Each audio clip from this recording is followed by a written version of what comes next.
होता है। इसलिए परम दायित्व होता है कि राष्ट्र में रहते हैं उसके संविधान का सम्मान करना और वहां का अनुसरण करते हुए जीवन को अपनी ऊंचाइयों तक ले जाना। मैं ये भी जानता हूं कि आप लोग विलेज लेवल से भी आते हैं, दूर गांव से भी आते हैं, माता पिता में काफी आप लोगों से अपेक्षाएं हैं, लेकिन साथ साथ में हमको अनुशासन से सब चीजों को हम प्राप्त कर सकते हैं। इसलिए जीवन में अनुशासित जीवन हो और गु और रू, गु का मतलब अंधकार, रू का मतलब प्रकाश। अभी वर्तमान समय में जब आप विद्यालय में बैठे हैं तो ये निश्चित मानिए कि आप प्रकाशमय बन जाएंगे। अंधकार का जीवन में कभी भी आपको कोई काम नहीं रहेगा। इसलिए हमें हमारे गुरुजनों का सम्मान करते हुए, हमें अपने परिवार का ध्यान रखते हुए और जो परिवार में आर्थिक कमजोरियां हैं उनको हम अपनी शिक्षा से दूर कर सकते हैं। काफी गांवों में अभाव रहते हैं, ऐसा नहीं कि हम लोग सब इतना बहुत सामर्थ्य है कि हम कुछ भी कर ले तो चलेगा। तो मेरा ये जरूर मानना है कि जब भी हम गांव में रहें या विद्यालय में रहें या घर पे रहें तो जो हमको यहाँ से अनुशासन दिया गया है वही अनुशासन घर में भी दिखना चाहिए। जब हम विद्यालय में होते हैं कितने अनुशासित होते हैं। अभी मैं देख रहा हूँ सब बच्चे बिल्कुल लाइन से बैठे। क्या हमारा ये कर्तव्य नहीं है कि घर पे जाकर भी हमें दिखाएं कि हमने आज हमारे अध्यापक जिन्होंने हमें ये सब चीजें बतलाई है कि यम नियम संयम आचार विचार, समय पे उठना, समय पे अपना होमवर्क करना, समय पे रीडिंग करना, और सबसे अच्छी बात है कि फाइनली एग्जाम आने वाले हो तो 100% रिजल्ट लाके सबको देना, ये बहुत अति आवश्यक है। केवल हम इसलिए घर से नहीं निकले हम गए और मैडम ने हमको पढ़ाया या सर ने हमको पढ़ाया तो हम विद्यालय में छोड़ के घर चले गए। यहाँ से आपको शिक्षा को लेकर जाना है, ज्ञान को लेकर जाना है।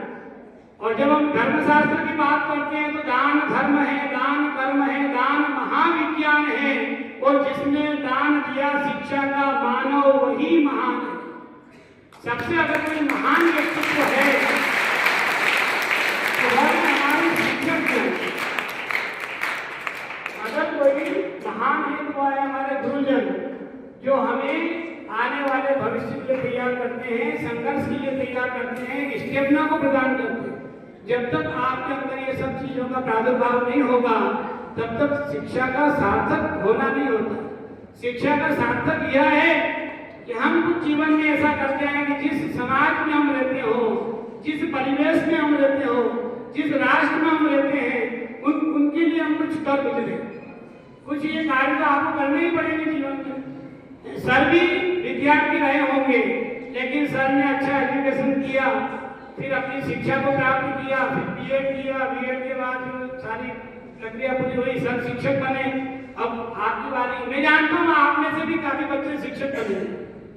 ये तो गिव एंड टेक वाला मामला है, एक बार आपको लेना है और फिर समाज को लौटाना है। कोई भी वस्तु को हम अपने पास अक्षुण्ण रूप से रख नहीं सकते। जैसे हमने प्राप्त किया है उतनी ही सुंदरता से समाज को लौटा देना ही शिक्षा का महत्व समझाता है। अगर हम अच्छे विद्यार्थी बन गए तो हम अच्छे माता पिता के पुत्र भी बन सकते हैं।